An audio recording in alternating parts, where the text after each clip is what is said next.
Welcome to another episode of Follow the Brand TV. I am your host, Grant McGaugh, CEO of 5-Star BDM, a 5-star personal brand and business development company. I want to take you on a journey through another deep dive into the world of personal branding and business development using compelling personal stories, business conversations, and tips to improve your brand. By listening to the Follow the Brand TV series, you will differentiate yourself from the competition and build trust with prospective clients and employers.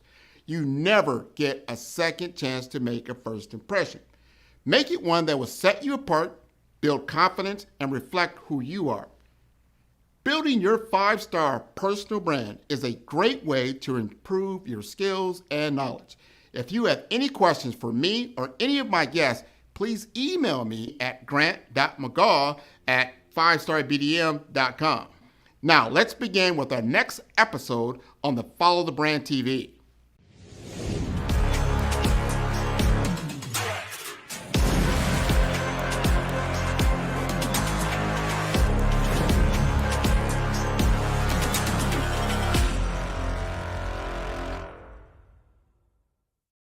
Five-Star BDM, Brand Development Masters, is a professional consulting and advisory group keenly focused on business development services for the small to mid-sized business and entrepreneurs.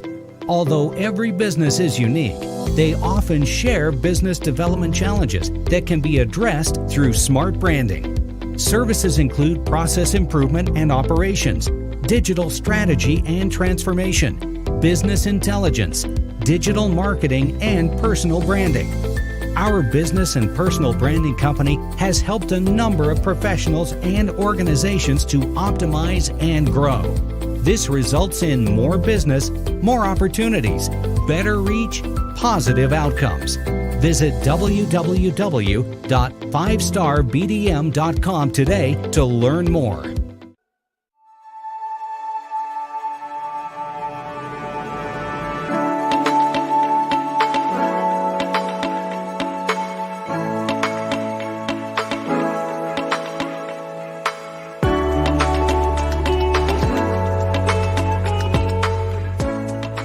And I really wanted to do something that would benefit the nursing.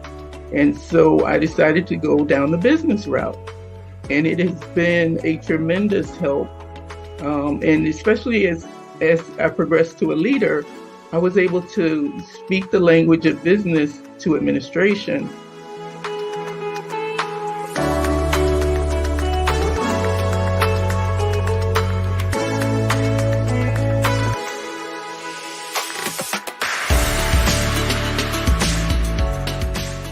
The name of my company is Robin Cares Health Coaching PLLC.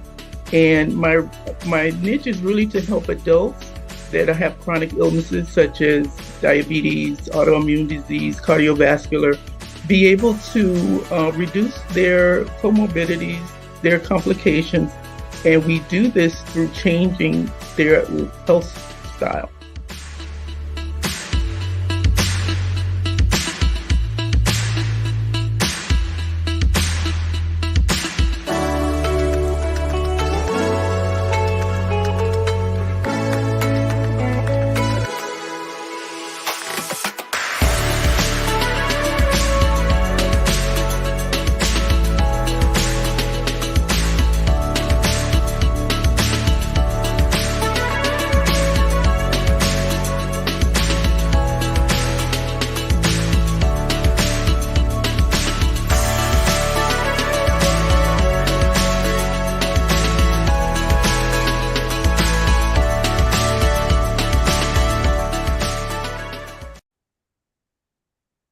Welcome, everybody, for another great episode of the Follow Brand Podcast. We are going to take it back into the healthcare field. And I tell you, the nursing field is a fantastic field. And without nursing, the healthcare field would fall flat on its face. I said it.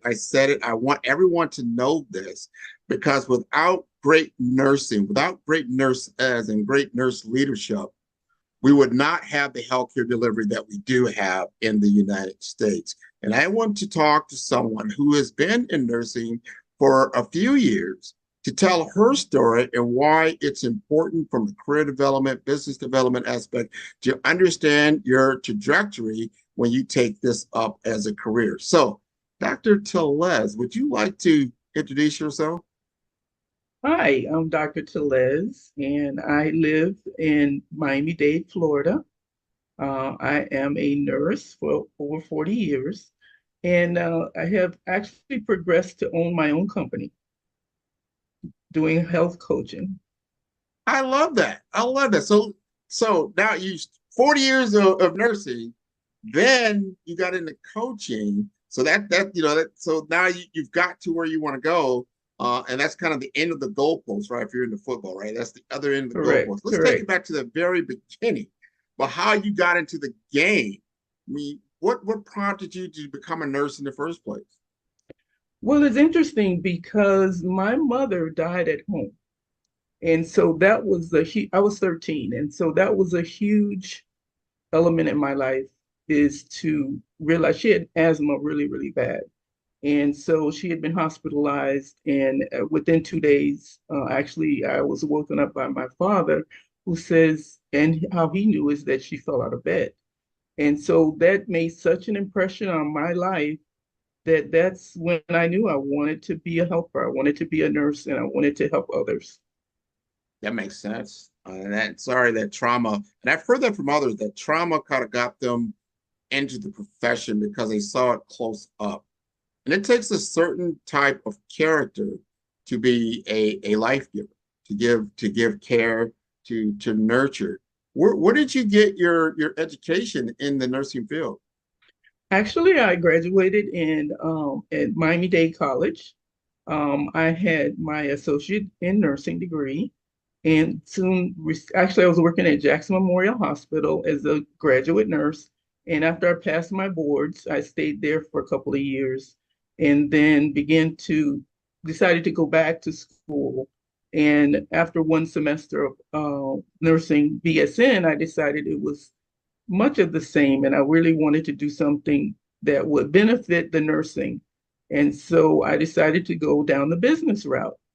And it has been a tremendous help.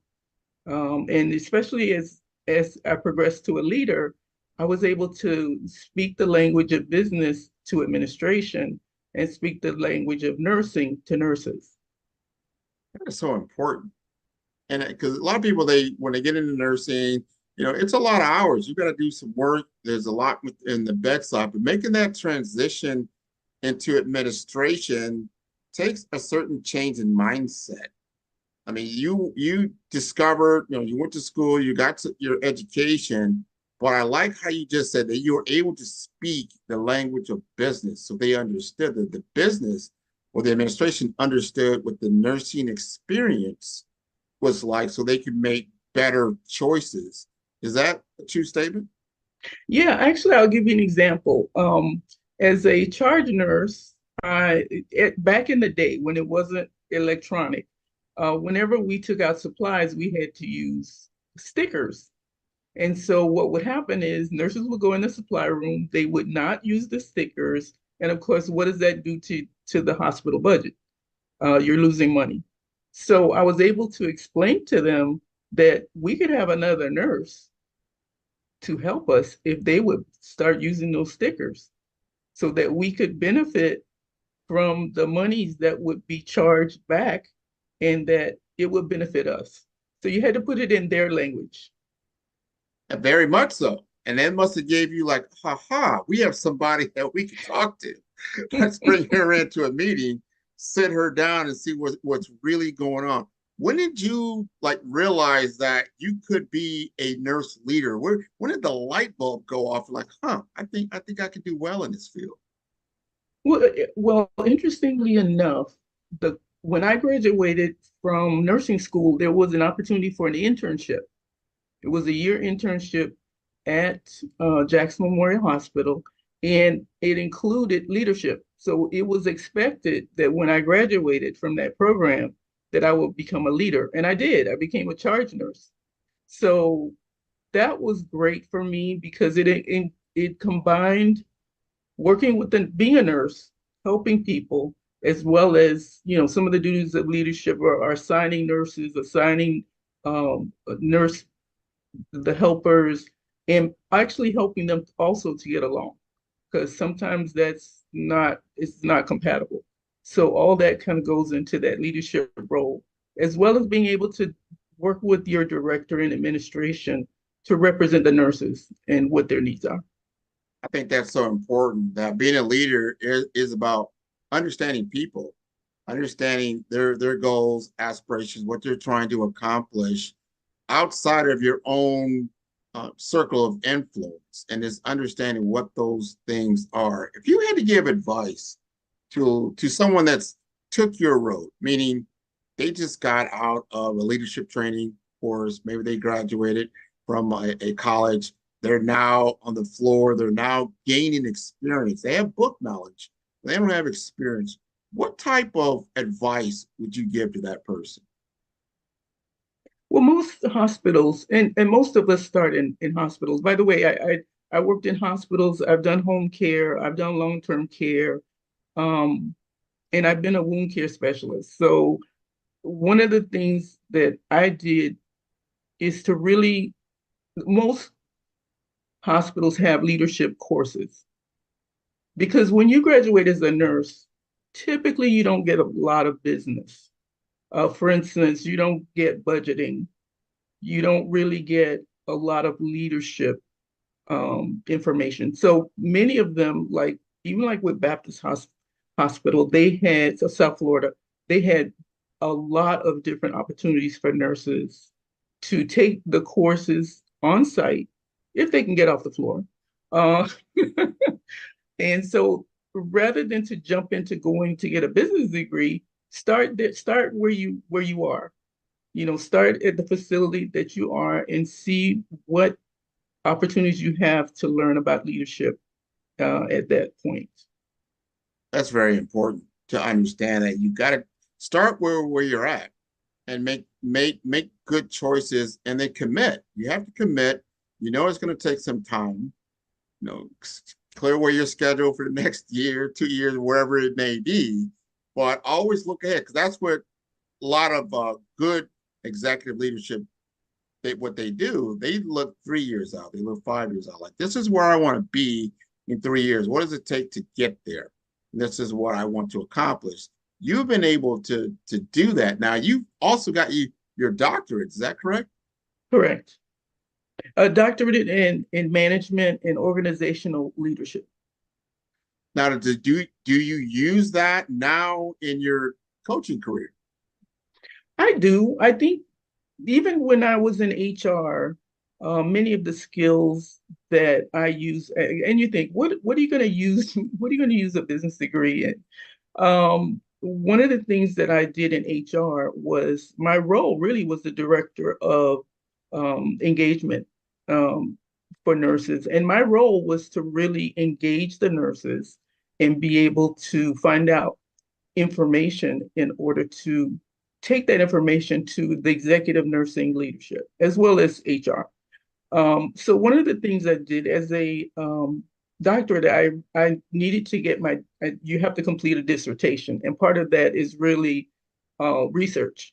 So I was more interested in having focus groups, meeting with the different groups of nurses, and being able to take that data back and be able to present it to executive leadership so that they could come up with a strategy in order to retain nurses. And right now, that's one of the real challenges of healthcare leadership right now, because nurses, they come in, maybe they didn't realize what nursing was. So how do we keep them engaged, and so that we can, and it's not just about the money, it's also about and they make great salaries, but it's also about the environment of where they're working.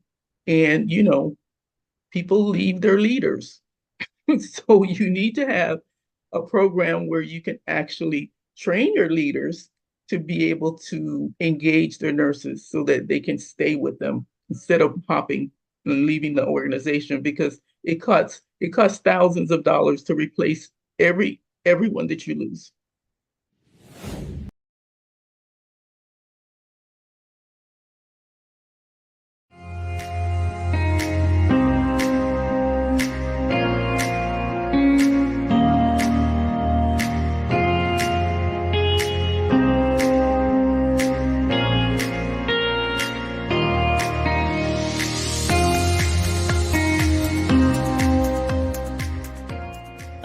able to speak with over 1,000 patients from all race and ethnicities. And I came to the concept of recognizing that solutions are simple, and if we solve the simple, it doesn't have to escalate to the complex.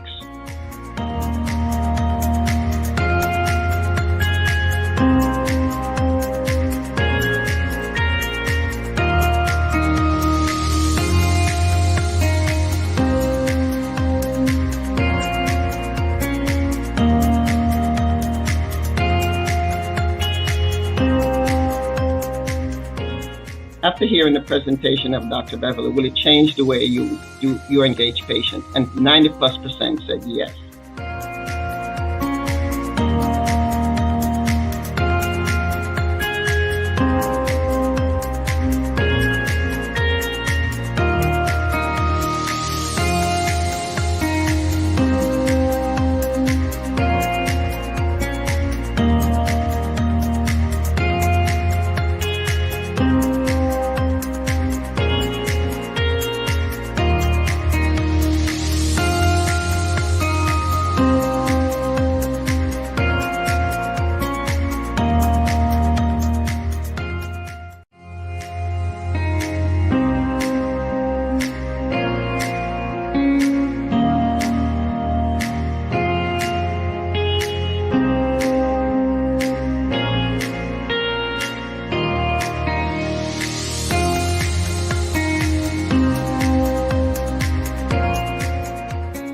I'm Dr. Kimberly Long. I am the current Chief Executive Officer for the Association of California Nurse Leaders and a nurse of 37 years.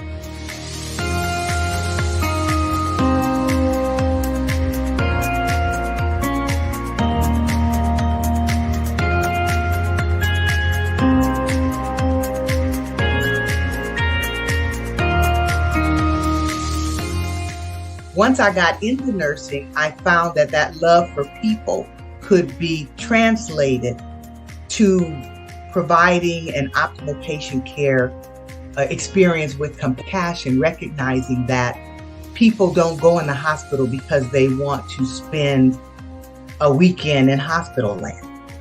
They go there because something catastrophic has happened to them.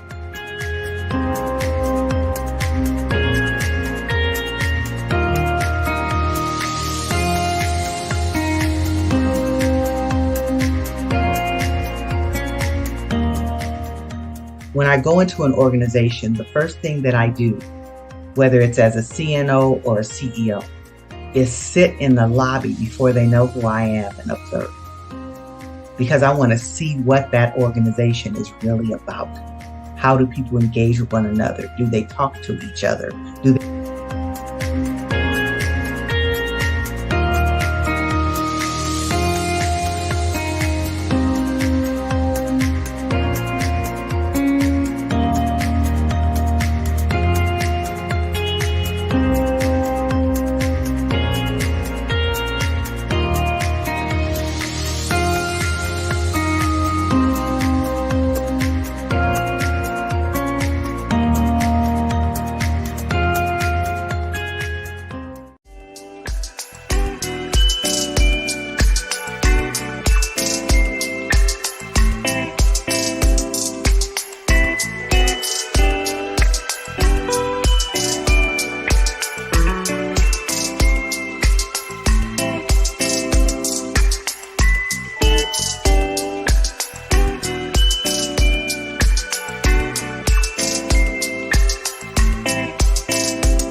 Your journey has to be your own strategic plan, your personal strategic plan. You have to know what you want, and I'm a person who believes in writing goals and try to, quarterly look at those goals to see if I'm achieving them. And I've been doing that now for about 20 years. And generally speaking, I achieve about 70% of my goals. Yeah,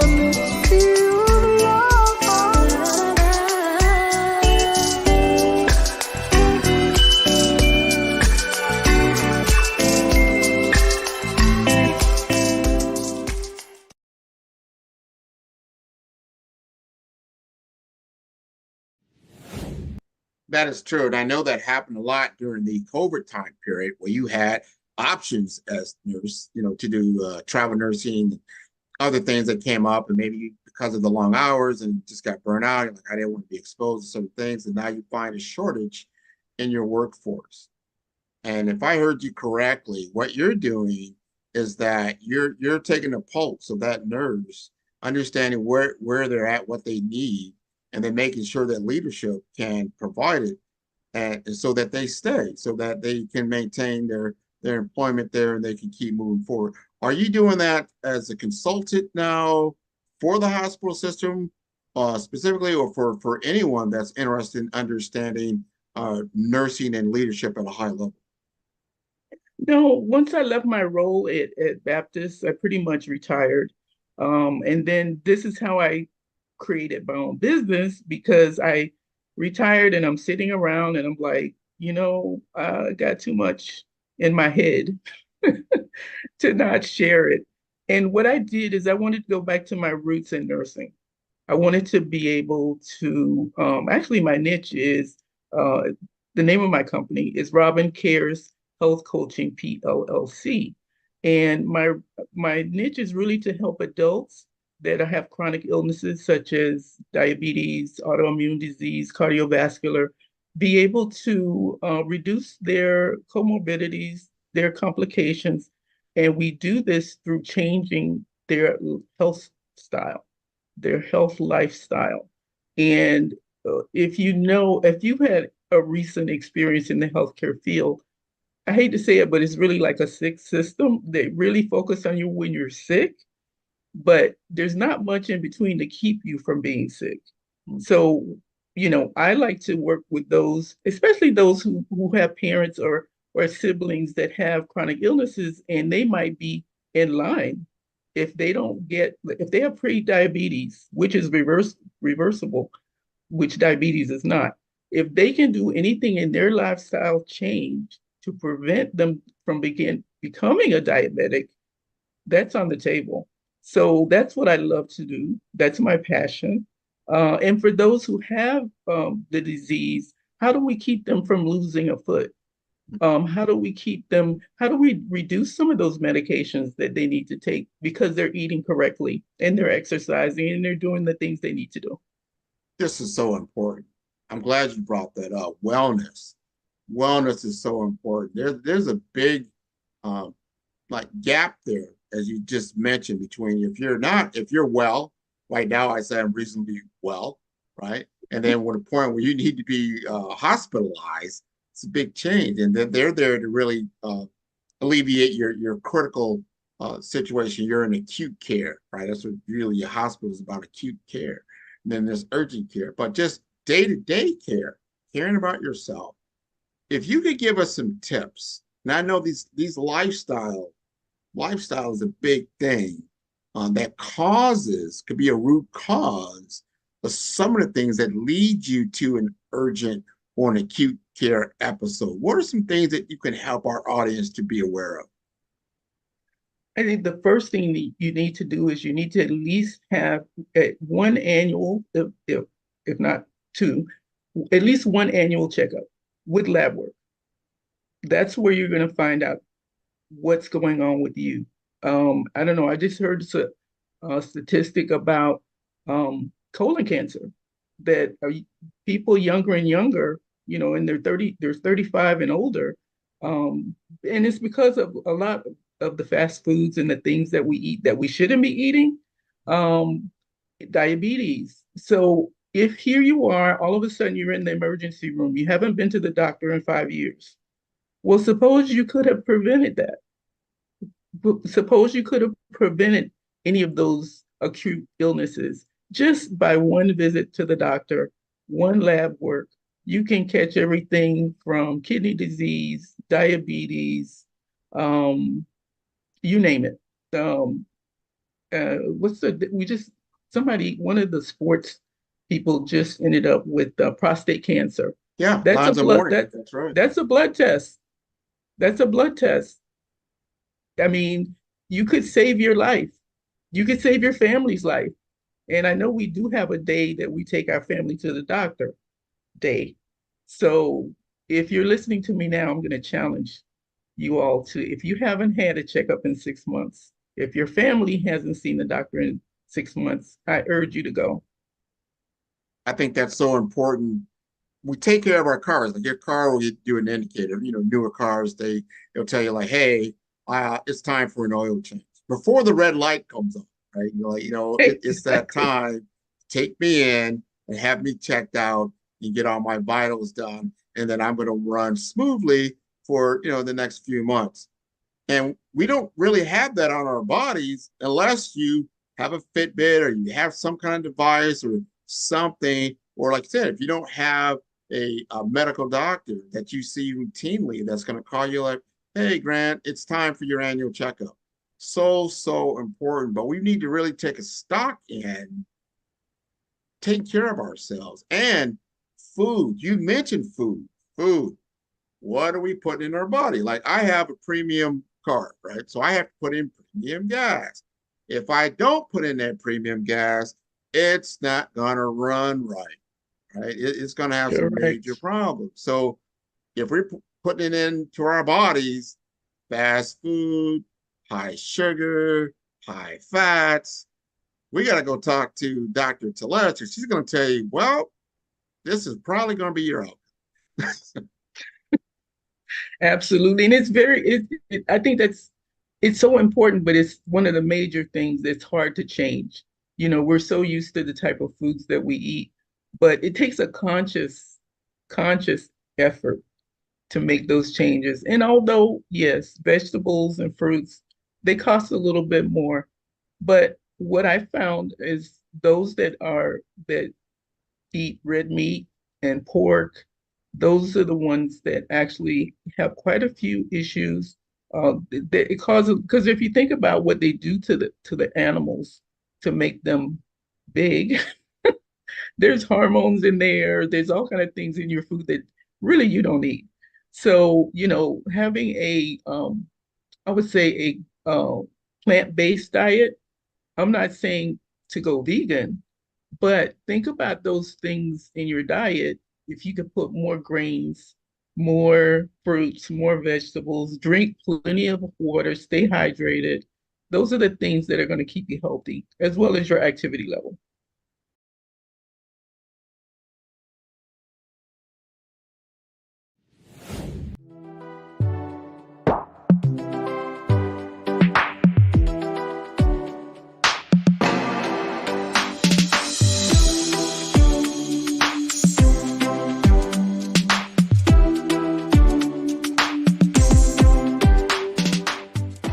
My name is Denzel Ross. I am the president for the South Central region of Indiana University Health, based here in Bloomington. And so I've had a lot of great opportunities prior to this. Was in Tucson, Arizona, spent some time Albuquerque, New Mexico, San Antonio, Texas, and Kansas City with multiple different organizations of different sizes. And it's just been an awesome experience, an awesome ride. And so I am excited by the opportunity to share some of my learnings that I've had along the way.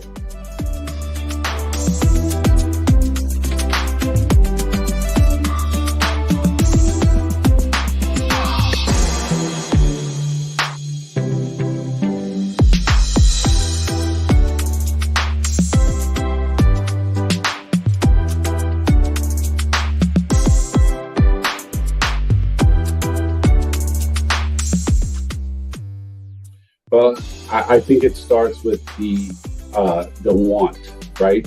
People who want to grow, people who want to be developed, people who want to be coached, and is open to taking on that additional function and additional task. Because the last thing you want to do is put somebody in a position that they don't want to be in.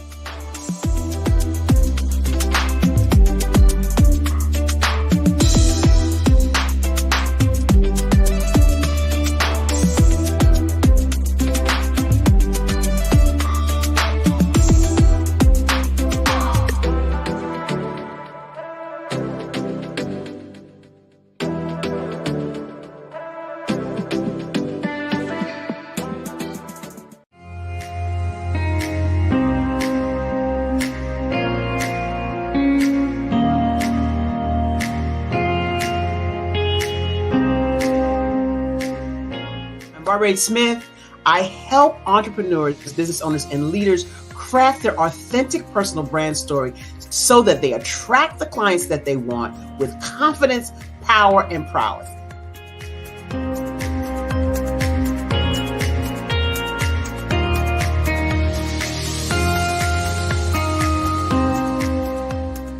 The transformational training, when you see it, and I get to see it when I'm in front of people training them, I'm a reader of eyes because eyes don't lie.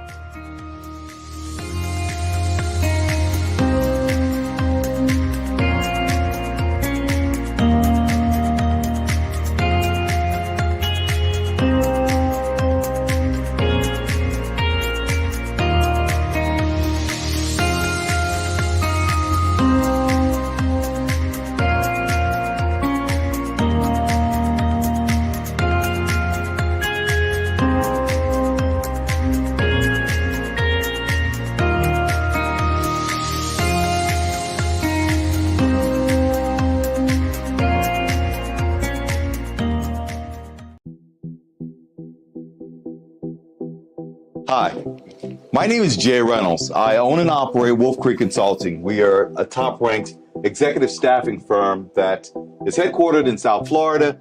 We specialize in placing professionals in finance, accounting, and IT. And my name is Miguel Joubert. I am the Director of Business Development here at Wolf Creek. You know, when it comes to hiring and staffing, I'm sure that you've had it all, right? The good, the bad, and I can't even believe that we hired that person. There's no secret that a bad hire is very, very costly. And I'm telling you, it's roughly about 30% of that person's first year's compensation that is a negative impact on a corporation. And that really doesn't have anything to do with a team's morale and the productivity of the company. So how do you avoid that negative impact? How do you do a better job of hiring the right person? Well, there's some tried and true methods to make that happen, and we're going to go over those right now. First, you have to find yourselves some headhunters like us. We wear it like a badge of honor. Get crystal clear on the candidates you want, their skills, experience, and personality traits that will help them thrive in your company's culture. Focus on fit. Use behavioral interviewing techniques that will help you uncover how a candidate will actually perform on the job. And we actually have predictive models to help us make that assessment as well. Take your time. A little bit of extra vetting on the front end can save you a world of hurt down the line. But you know that building your dream team is a lot easier said than done, right? You have a lot going on. You're juggling a whole lot of balls and managing teams and managing processes and P&L statements. This is the only thing that we do. It's the only hat that we wear. Let us help you. We can help you to find that next perfect candidate, and not only one, but options for you to choose from. And tell us your vacancy so that we can get right to work on finding you the perfect candidate that will fit your company's culture. Wolf Creek Consulting, intelligent staffing solutions.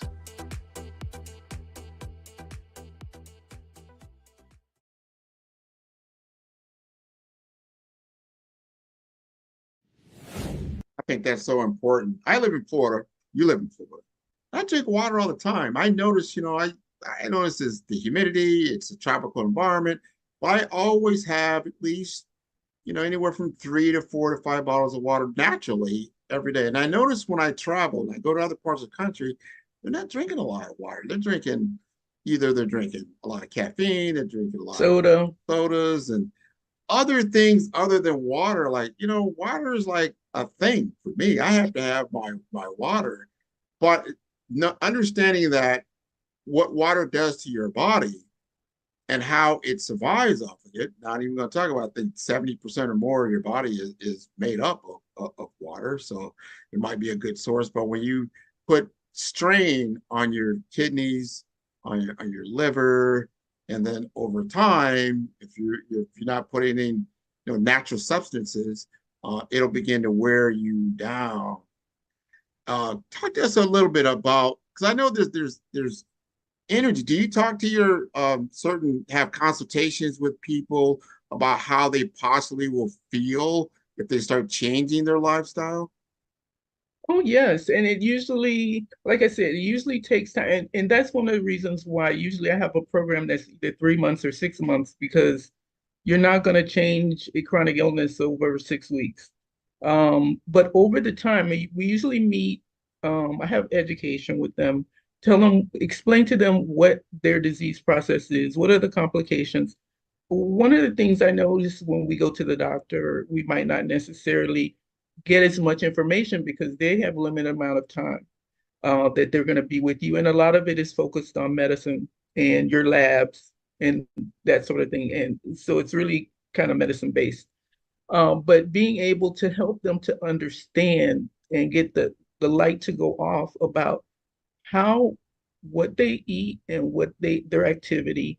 And over time, at least the first 4 weeks, they notice a difference if they're following what they need to follow. Part of what I do as a coach is not only to help them with a plan and set goals, but also we have accountability goals. So it's one thing to make a goal. It's another thing to actually do it. So when we meet every week, we have those conversations about that and give them tools like being able to have a food journal to kind of when they write it down and then you share it, then you can kind of put two and two together as to why the blood sugar is sky high and it won't go down, or the A1C doesn't move. So that's one of the things we do is just really to help them be more self-reliant in their care so that when you're finished coaching after 3 months or 6 months, that's something that's going to be a part of their lives so they can be sustained. I like that. That's like muscle memory. You've got to do it and you've got to change it. And the mind is a creature of habit. So you've got to then work on it to change the habit. I know my parents, they're very good at this. I watch them do it. That they count their calories, so they know exactly that you can eat certain things. You don't have to change your diet like completely, but you need to know how many calories, what's your intake look like, and what is the composition of that intake. And then depending on your situation, if you have diabetes or you're prone to heart disease or any kind of a cancer that's been in your body, all these different things.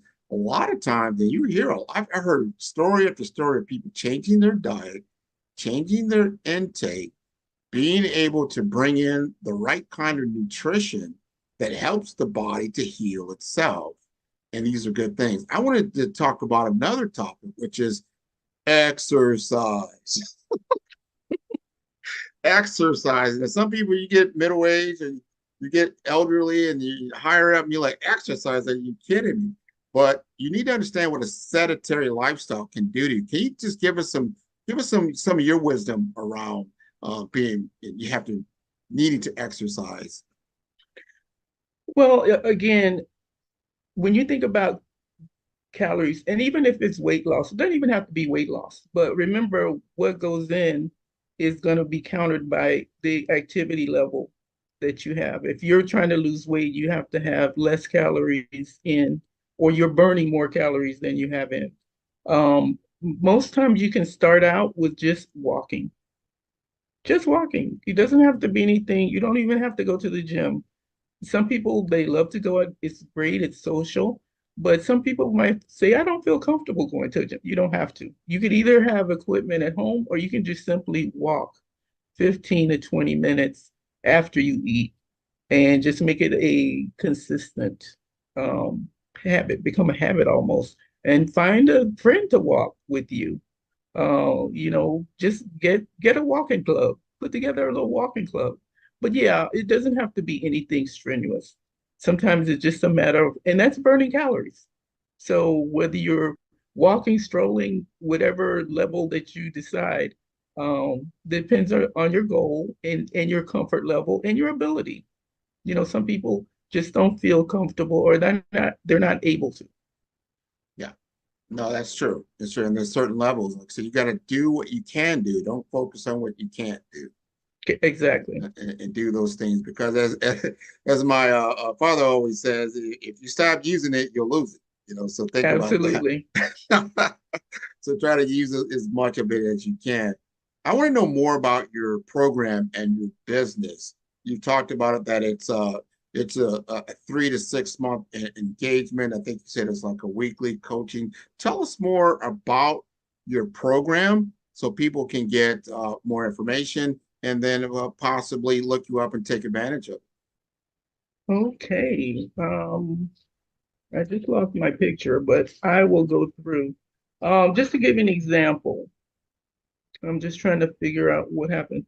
There I am. Okay, so just to give you an example, we do introduction and goal setting. We start out with that. Then we talk about nutrition and diet. It's specific to whatever their disease process is. Typically, I start out with a 30-minute discovery call that's free, and we get to what it is that they need. It's all about them. I'm just the coach. So a lot of it is, okay, so you have diabetes. Okay, so talk to me about, your blood work. Talk to me about these. There's certain things that I'm looking for. I'm going to ask you about, and then talk to me about, are you coachable? Let's start with that.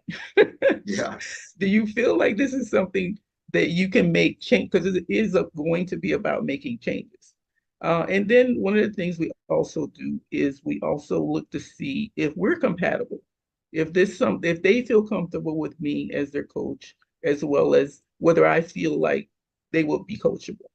So that's the first thing. Then once we decide that this is something we can move forward with, then we have some modules that we go through. Like I said, diet, nutrition and diet, physical activity, stress management, and mental health, because that's a big one.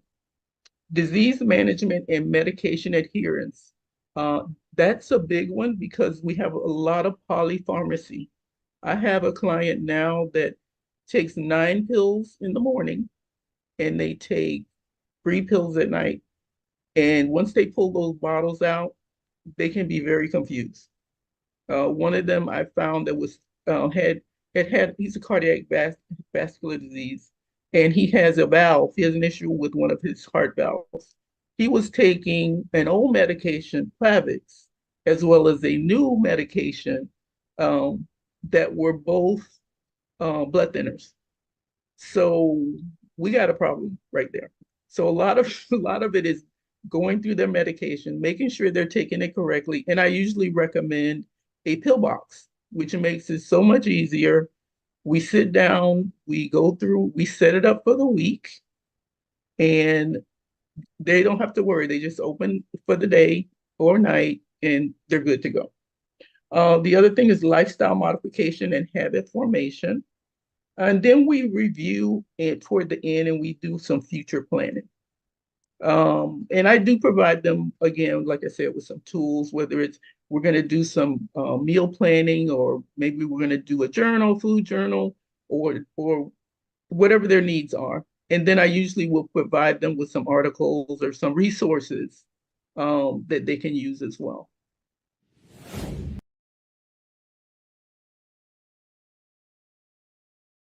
Man, who's your favorite podcaster? Man, Grant, man. I love Grant's podcast. Well, who's Grant? I'm going to send you the link. I love Grant. Grant McGaugh, CEO of 5-Star BDM, is turning heads in the healthcare and information technology sectors with his groundbreaking approach to personal branding and business development. By challenging conventional strategies, he's setting a new standard for how executives present themselves and their businesses to the world. McGaugh's expertise isn't just about standing out. It's about strategic guidance, generating leads, and building networks that propel executives beyond their competition. His focus on authenticity allows leaders to leverage their unique stories, driving exponential growth and success in their industries. Beyond branding, McGaugh is a fervent advocate for diversity, equity, and inclusion in the workplace. He's committed to helping organizations cultivate environments where innovation and collaboration thrive through inclusive cultures. And for those eager to dive deeper, McGaugh hosts the Follow the Brand podcast. Here, he unpacks the intricacies of personal branding and business growth, offering valuable insights for professionals eager to redefine their identities and share their narratives with the world.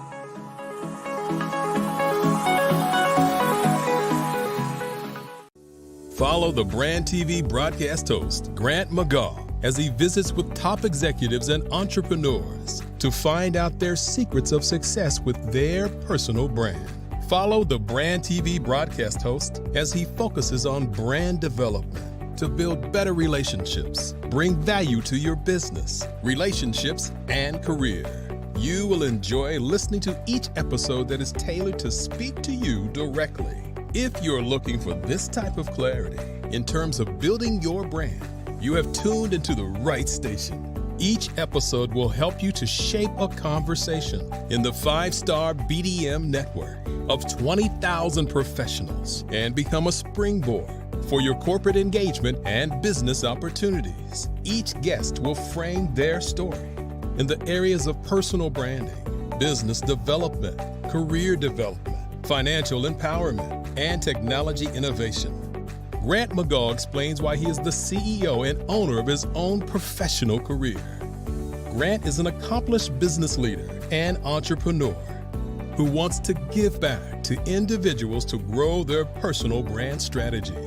Tune in as he weaves his story about new possibilities, while to you exceed expectations. If you love storytelling, this show will make for fun.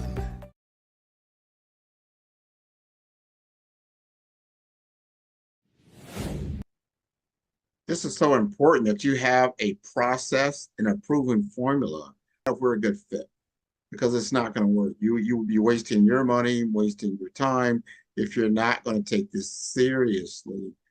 And I know we talked about diet and we talked about exercise, and you just brought up another just fantastic point, which was your mental state. Stress. This is such a big factor. Whether you have stress from not having enough, you have a scarcity situation, you just don't have enough resources. We talk about social determinants of health, and a lot of that is definitely mental stress, and mental stress can cause a lot of undue episodes. Whether if you're diabetic, maybe you have more episode or episodic or whatever the case may be. Talk to us a little bit more about how stress is a big factor in the overall care plan.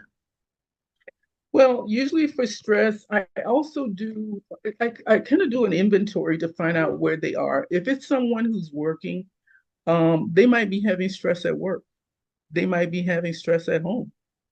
There might be outside factors that are affecting their stress and mental health. And one of the things I also teach is meditation, having a change in mindset, and just being able to, even if it's deep breathing, and you're at work and you got that phone call, you don't have to do a 10-minute meditation. You can do some breathing exercises.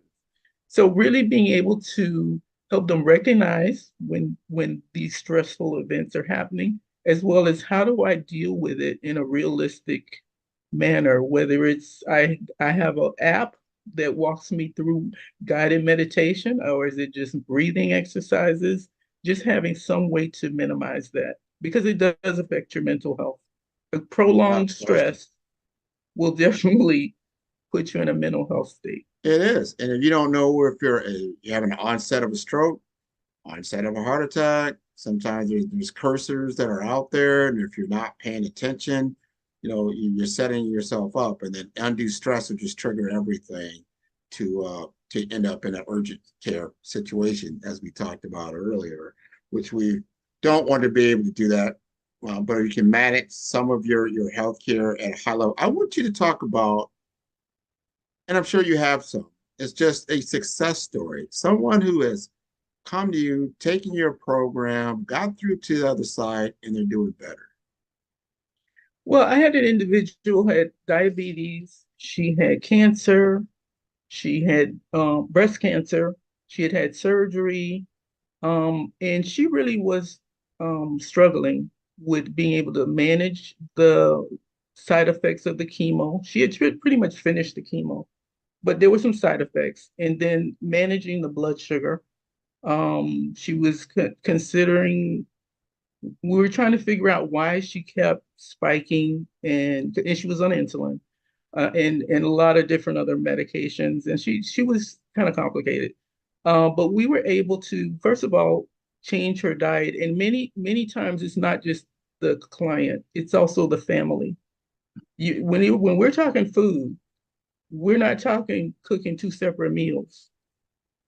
You have to work, and sometimes I work with the family as well, to help them to understand why these changes need to be made, even finding recipes. And this was someone who was Jamaican, and so I would look for recipes. First of all, talk about plant-based diet.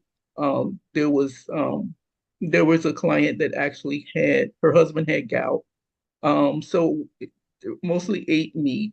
So trying to move them and moving them to a plant-based diet was a challenge, but we were able to see some changes just from being able to make a few changes. And so it's not always 0 to 100. Sometimes you've got to compromise. But as long as they're making changes, and she was able to really manage her diabetes much better. We even got a continuous monitoring device to try to figure out, okay, so what's happening? And if you keep a food diary, we can kind of figure out what might be contributing to these spikes in your blood sugar. So that was one of my cases that I was really excited for, because I could really see a change that they've made.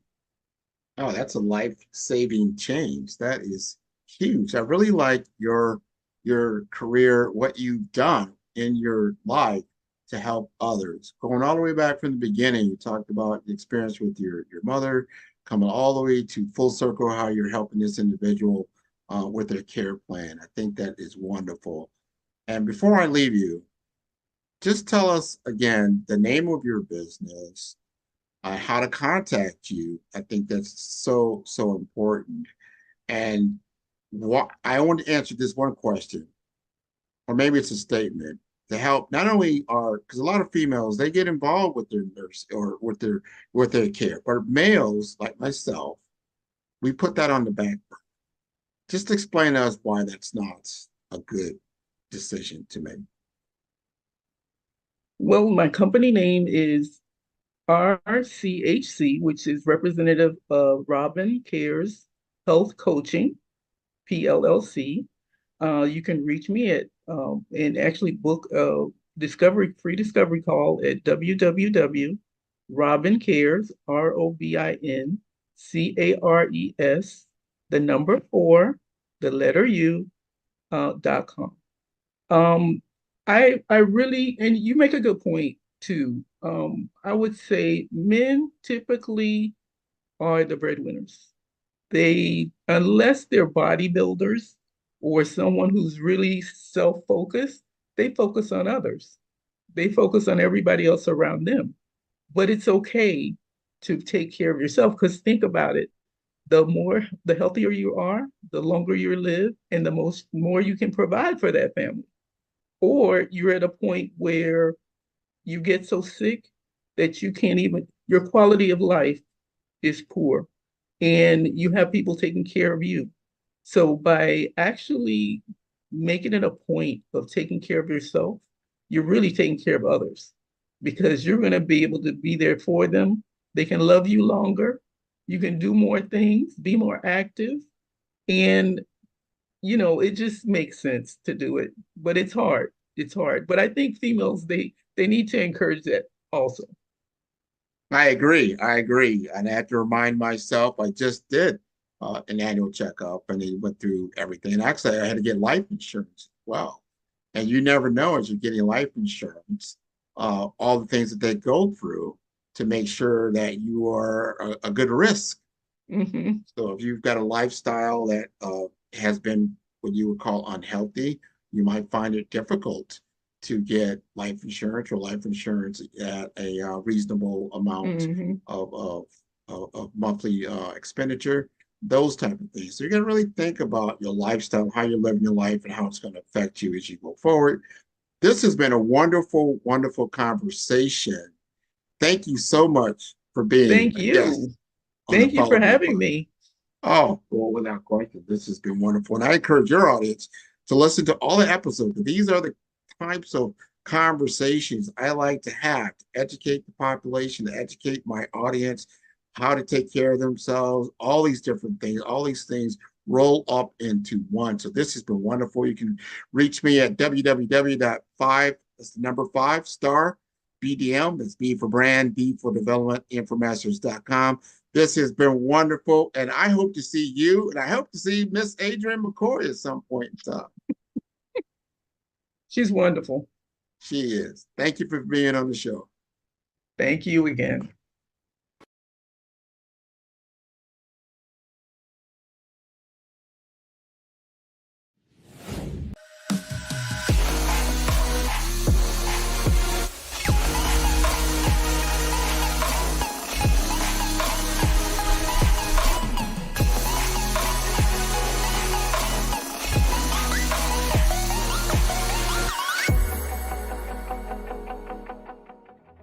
The Black Business Expo's mission is to raise funds for high school seniors going to college or K through 12 entrepreneurs.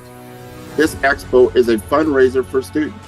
Please, you may go to www.blackbusinessexpousa.com to donate to the scholarship fund or use the Cash App at $BBXUSA. Our goal is to give laptops and up to $5,000 to 10 students.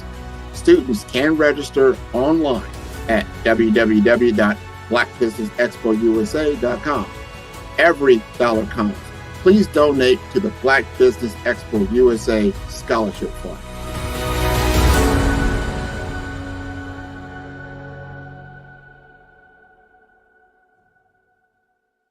Ready to build a 5-star brand that stands out and captivates? Discover the art of crafting a strong and memorable brand identity. From choosing the right colors to making your brand unforgettable on social media, we guide you every step of the way. Learn how to design a brand that resonates deeply with your audience, ensuring they not only remember but love your brand.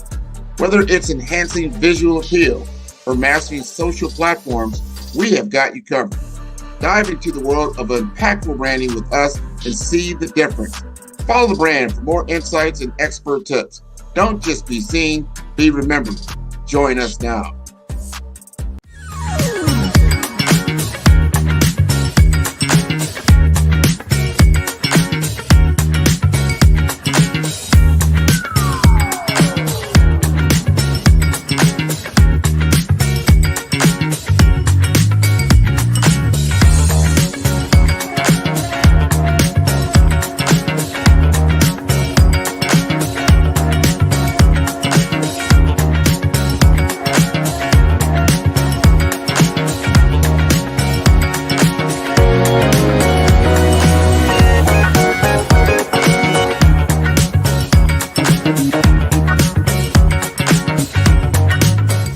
Tune in for our next show or click on our website at www.5starbdm/followthebrandtv.